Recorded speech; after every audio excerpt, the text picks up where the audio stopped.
Arsenal. Hi, Mikel. Doesn't seem long since I last spoke to you just before a trip to Wembley. It's only been a few weeks. I just wanted to ask you really about how hard is it mentally for you and the squad to switch on to a new season when it's literally only been 3 weeks since the end of the last? Well, it's not hard because we really like our job and we have the privilege to work in this industry. But we needed some time to just reflect on what we did and as well to put our minds a little bit away from football.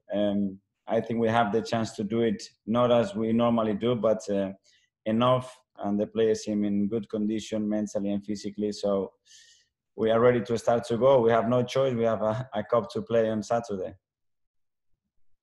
Obviously, saw you in action against MK Dons on Tuesday night. A lot of attention, certainly on social media, was on William Saliba's performance. What have you made of him, the way he's settled into the squad since you've sort of had a chance to look at him properly? Well, he's been training really hard. He stayed here in London to do a better preparation, and you can tell that he looks ready. Obviously, there are a lot of things that are new for him, and he will need to adapt. But certainly, he has the right qualities for this football club, and as well the right attitude to keep improving and showing the play that he can be for our future. Thanks, Mikel. Thanks, Rob. Before we go to John from BBC, just to confirm that the embargo for this first section is 3:30 today.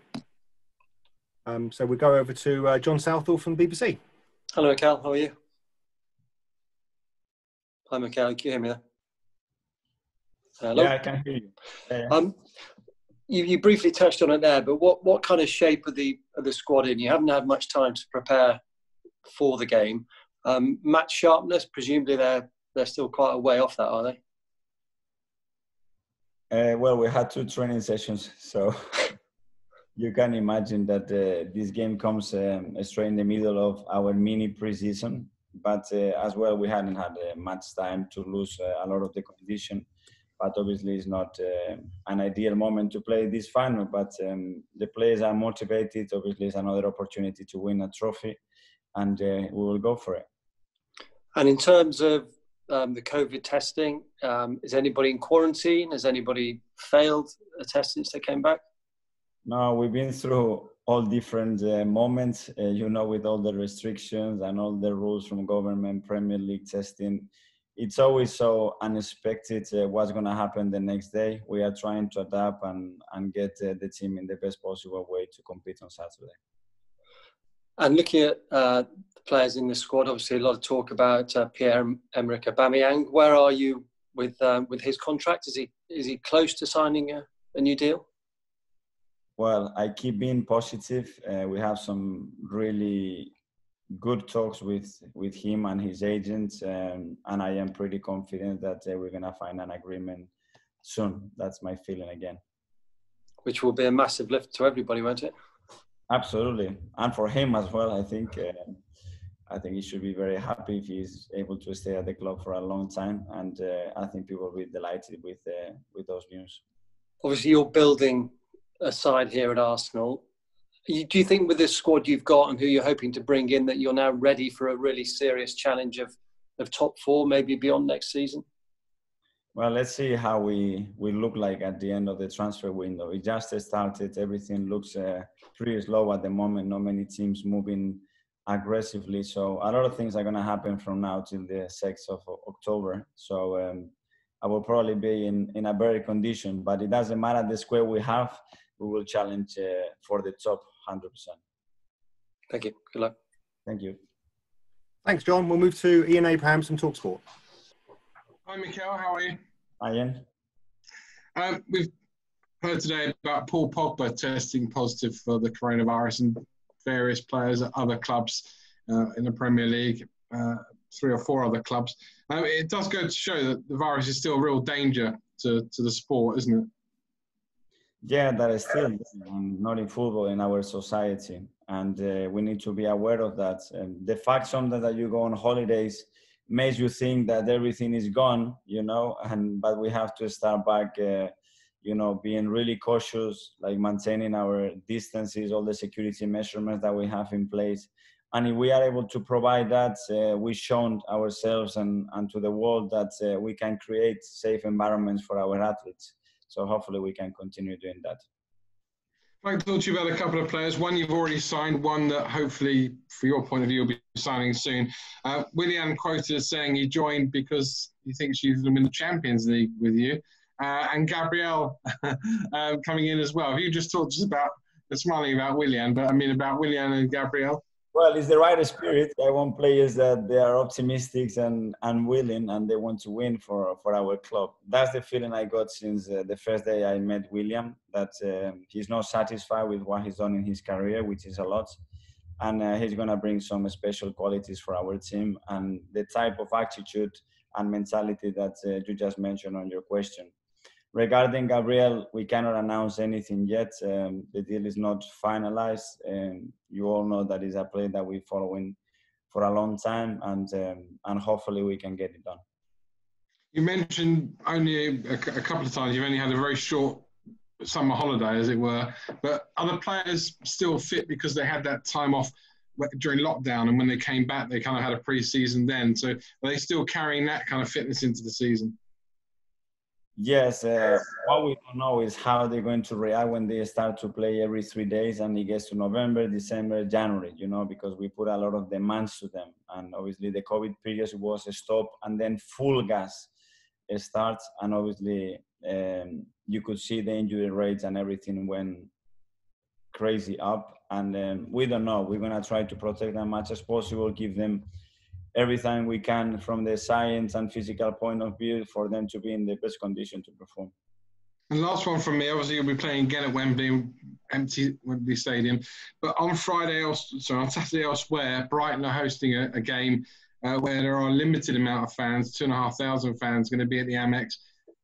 Possibly the start of a return to fans coming back to football. We all hope so. We know how different the games are without them. So if we can do it again, providing safe and healthy of our people, great, let's do it and let's try how it works. Thanks, Mikel. Good luck. Thank you. Thanks, Ian. We'll move now to Keith Downey from Sky Sports. Hi, Mikel. You mentioned Gabriel there. Is everything okay with that deal? Well, everything is okay when both parties sign the clubs and the players agree the terms and he goes through the medical. And sometimes that in the last final stages is not as easy as it looks. But again, we are pretty positive that we can do. It sounds, Mikel, as though you've beaten off a lot of competition to get him. You must be pleased with that. Again, when we get it, I will be very pleased.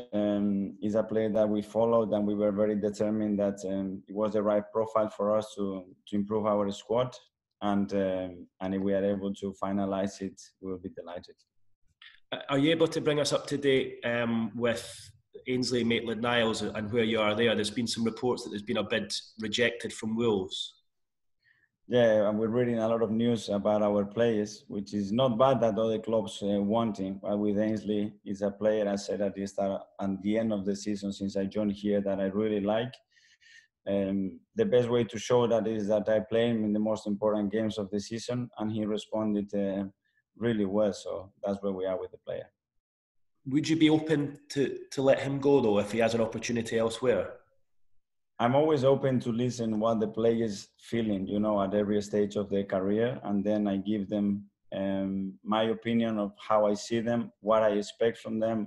And if we have the right understanding, we have to move forward together, and if there is something that it doesn't work, obviously we have to assess it with the player and the club and then find the right decision for both of them. Can I ask you one, Mikel, about the Black Lives Matter movement? We've seen so much good work done towards the end of last season after lockdown. Obviously, the players took a knee in all those matches. How are Arsenal and I suppose the other clubs as well looking to keep that momentum going into the new campaign? Yeah, there have been some communication between the clubs and the Premier League and the FA, how we're going to continue to support that cause. And I'm sure in the next few days you'll have some news about how we're going to handle that. Final one from me, Mikel. The big story of the week, Lionel Messi. What have you made of that? Looking from outside, looking in. that he's been linked everywhere. You know, he has more club than any other player in history after him. I've been a Barcelona fan when I was young, you know, so it's always sad to see, which is, in my opinion, has been the best player in football history, leave that football club. But I don't know. Let's see what happens. And if he comes to England, we're all going to enjoy that.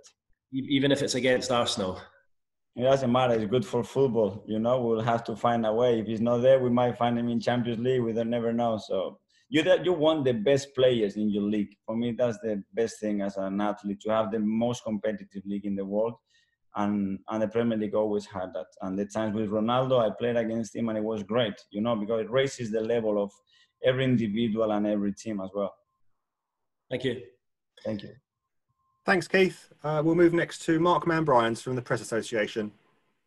Good afternoon, Mikel. Can I just check, in terms of Gabriel, is the medical been had, and are we now just waiting for things to be signed? Is that how close it is? We are trying to finalize the deal. That's what I can tell you at the moment. Cool. You seem to have got your defence now almost to a point where you are happy with it. But in midfield, can I just ask, when he's fit and available, will you be looking to reintegrate Matteo Guendouzi into the first team squad for the start of the new season? Well, I've been really clear that everybody starts from zero all the time in football. What you did 2 weeks ago or 2 years ago, it doesn't really matter. It's what you are able to contribute to the team now. So everybody's going to have the same opportunities, and they have to show with their performance and the attitude that they are better than their teammates, or they are somehow contributing with what we want to achieve this season. Have you had talks with Matteo in this off season? Yes. And you're happy with what's going on? To tell them exactly that he's going to be part of the team, and at the moment he's like any other player in our squad, and he deserves, first of all, to be treated exactly the same, and I will do that to my best capability. Another midfielder you had last season that we're not sure about the future is Dani Ceballos. Are you making a move to try and bring him back on loan for another season? Well, we had some talks. Dani knows really well what I think about him. He was pretty clear with me as well that his intention was to remain with us, but obviously Real Madrid is involved there. I don't know yet what they want to do with the player, but obviously it's a player that we are interested in, because we really saw the last few months of the season what he's capable of bringing to us. Someone you already have available is Mohamed Elneny. Does he have a place in your squad moving forward? Well, I know him really well. I play with him, so I know what he can be. I know his strengths and weaknesses really well. He's a really positive character to have around. He has some really good qualities as well, and like anybody else, till the moment that he is with us, he will be giving all our support and the best possible environment for them to perform as high as they can. So you expect him to stay beyond the end of the transfer window? We don't know. The 6th of October is still too far, as I said, and it's pretty unpredictable to know what's going to happen. And then just finally from me, Mikel, I believe Emi Martinez is quarantining at the minute, so probably means that Bernd will start in goal against Liverpool. Does that mean he starts the season as your number one?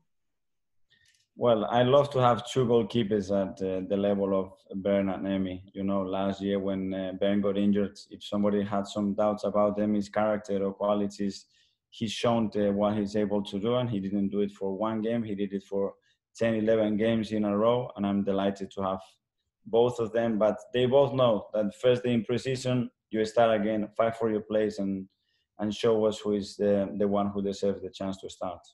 Is it possible to keep them both happy, do you think?